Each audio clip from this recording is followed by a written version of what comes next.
नमस्कार, मिथिला स्वर सागर में सबका स्वागत अछि। आइ हम उपनयन के एकटा गीत गावा जा रहल छी। अहाँ सबके नीक लागत तो लाइक और शेयर अवश्य करे जाओ, तहन सुने जाओ।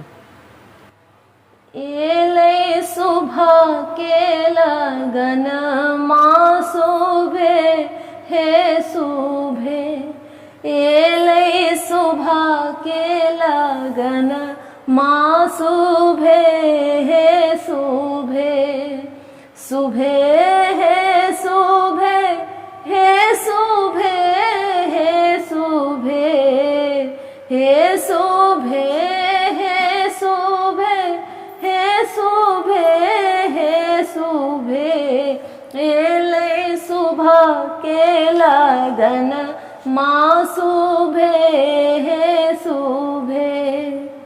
बरुआ के दादा शुभे, बरुआ के दादी शुभे, बरुआ के दादा शुभे, बरुआ के दादी शुभे, एलै सुबह के लगन माँ शुभे हे शुभे, एलै सुबह के लगन माँ शुभे हे शुभे।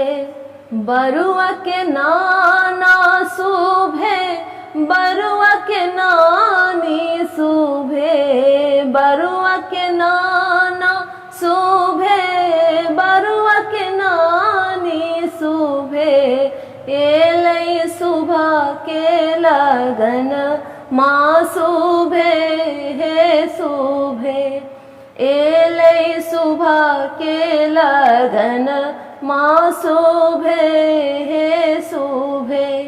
बरुआ के चाचा शुभे, बरुआ के चाची शुभे, बरुआ के चाचा शुभे, बरुआ के चाची शुभे, एलै सुबह के लगन माँ शुभे हे शुभे, एलै सुबह के लगन माँ शुभे हे शुभे।